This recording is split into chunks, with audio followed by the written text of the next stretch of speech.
안녕하세요. 송영옥TV의 송영옥입니다. 오늘은 절세 상품에 대해서 말씀드릴 텐데요. 절세 상품이 세액공제나 되는 부분은 좋을 수 있지만은 손해보는 경우도 있는데 그런 경우에 어떻게 하는 것이 좋은지 이런 부분에 대해서 말씀드리도록 하겠습니다. 연금계좌에 대해서 세액공제하는 거 잘 알고 계시죠? 연금저축은 가입 대상이 제한이 없고 연간 1,800만 원까지 납입할 수 있는데요. 절세는 1,800만 원까지 되는 게 아니라 600만 원까지만 가능합니다. 반면에 IRP는 300만 원이 더 많은 900만 원까지 세액공제 한도가 적용이 되고요. 절세 비율은 무려 16.5%나 됩니다. 연금 상품 관련해서 유의할 사항들 말씀드리도록 하겠습니다. 연금저축에는요, 세 가지 종류가 있습니다. 연금저축 보험이 있고, 연금저축 신탁이 있고, 연금저축 펀드가 있는데요.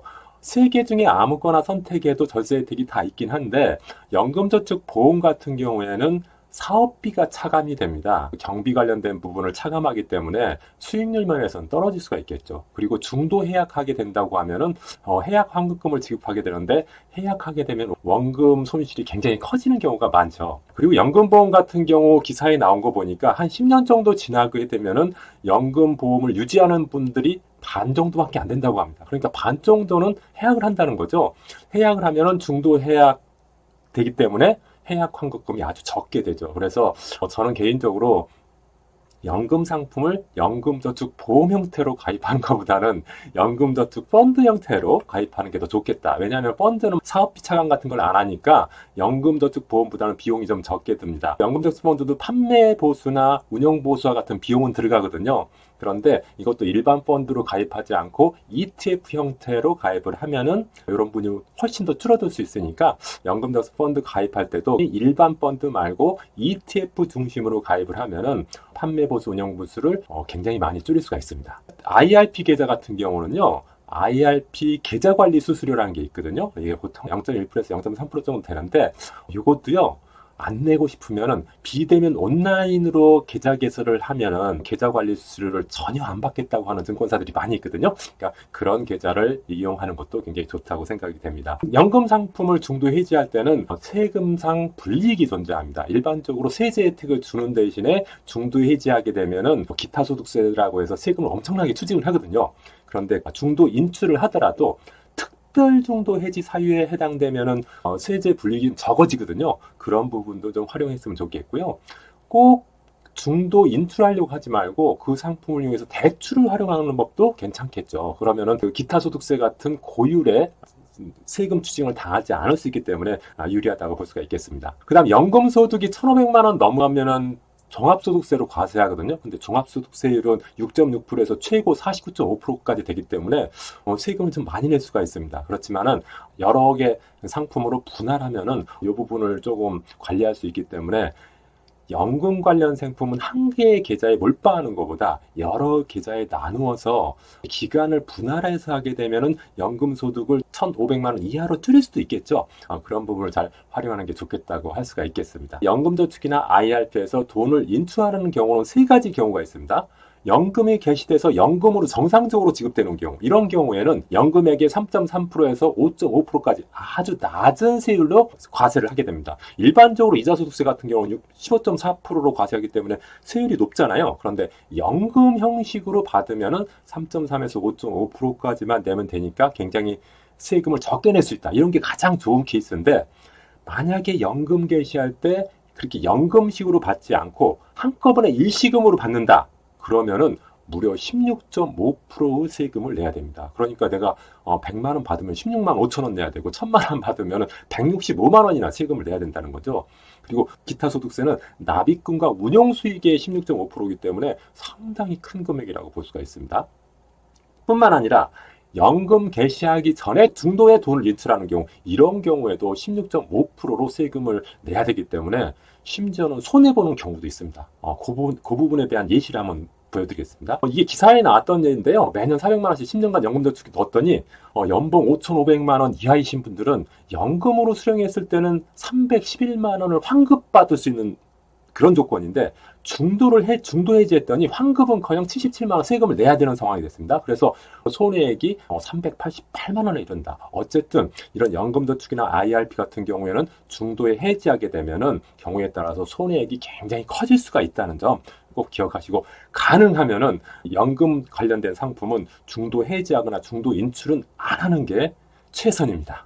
만약에 어쩔 수 없이 연금저축에서 돈을 인출해야 된다면은 연금저축 같은 경우에는 연금저축 담보대출이라는 게 있거든요. 금융기관마다 좀 다를 수 있는데 계좌 평가 금액의 50% 정도 대출을 해주더라고요. 그러니까 대출 이자 내는 게 기차소득세 16.5% 내는 것보다는 더 낫잖아요. 그 다음에 세액공제 받지 않은 납입금은 인출할 수 있습니다. 연금저축 같은 경우는요, 연간 1,800만 원까지 납입할 수 있습니다. 연간 1,800만 원 내면은 1,800만 원에 대해서 전부 다 세액공제를 받는 게 아니라 그 중에 600만 원만 세액공제를 받거든요. 그럼 나머지 1,200만 원에 대해서는 세액공제 받지 않은 금액이잖아요. 세액공제 받지 않은 금액에 대해서는 기타 소득세 추징 안 하고 비과세로 출금할 수 있습니다. 그러니까 이런 것을 활용해도 되고요.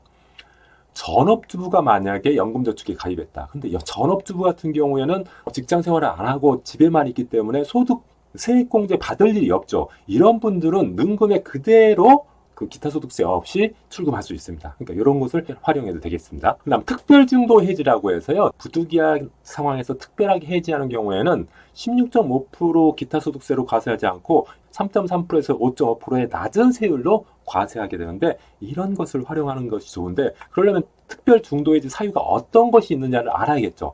특별한 사유입니다. 천재지변이라든지 사망이라든지 해외로 이주하는 경우, 그리고 3개월 이상의 요양이나 특별재난 후 15일 이상의 입원치료, 개인 파산, 이런 경우에는 해지할 때 이런 사유를 입증해서 해지를 하면은 16.5%의 세율로 과세하지 않고 3.3에서 5.5%의 세율로 과세하니까 굉장히 유리하겠죠. 그런데 이것은 언제나 할 수 있는 게 아니라 사유 발생일로부터 6개월 이내만 할 수가 있습니다. 이런 거 잘 지키시면은 혹시 연금저축에서 돈을 빼더라도 불이익을 줄일 수가 있겠습니다. IRP 계좌에서 돈을 인출해야 되는 상황이 발생하게 된다면요, IRP 계좌는요, 중도 인출이나 담보대출이 안 됩니다. 그래서 혹시 연금저축 계좌가 있으면 연금저축에서 담보대출을 활용하는 게 좋지 않을까 생각이 되고, IRP는 대출도 안 되고 중도 인출도 안 된다. 원칙적으로 안 되는 겁니다. 그 다음에 연금소득세율 적용해서 중도 인출하는 경우가 있습니다. 일반적으로 IRP 계좌에서 중도 인출하게 되면 16.5%로 과세를 하거든요. 그런데 예외적으로 3.3이나 5.5%로 과세하는 경우가 있습니다. 아주 특별한 경우인데요.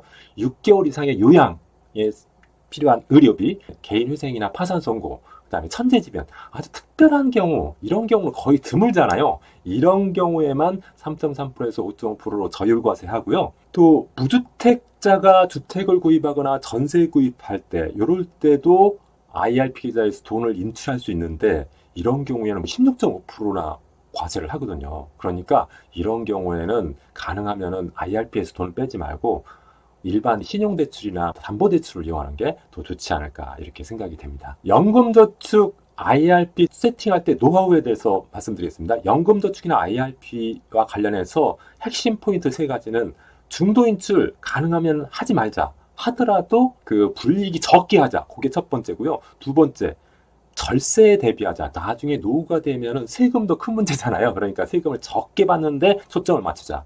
그리고 조금 더 위험성을 줄이기 위해서 여러 상품에 나눠 투자하는 게 중요하다. 이 3가지 관점에서 연금저축과 IRP 세팅하는 게 중요합니다. 그렇게 하기 위해서 제가 하나의 예시를 들겠습니다. 만약에 연간 1,800만 원까지 연금저축이나 IRP에 넣을 수 있다고 한다면은 계좌를 연금저축 3개, IRP 계좌 3개를 만드는 겁니다. 그래서 통합 연간 1,800만 원을 넣을 건데 연금저축 계좌에다가 각각 25만 원씩, 그럼 연간 900만 원이 됩니다. 그리고 IRP 계좌에 3개 만들어서 각각 25만 원씩, 그럼 연간 900만 원 되겠죠?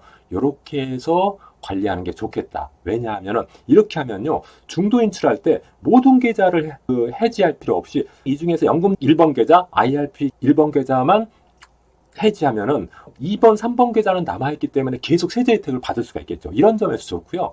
절세 측면에서도 좋습니다. 왜냐하면은 예를 들어서 이것을 전부 다 한꺼번에 매년 연금 형태로 받으면은 1,500만 원이 넘을 가능성이 크잖아요. 그런데 1,500만 원이 넘어가면은 연금 소득세율인 3.3에서 5.5%가 적용되는 게 아니라 종합소득세율이 적용돼서 최고 49.5%까지 세율이 적용될 수 있습니다. 물론 이제 그런 경우는 소득이 진짜 많은 사람이 49.5% 적용되겠지만 어쨌든 연금소득세율 3.3에서 5.5%보다는 높은 거잖아요.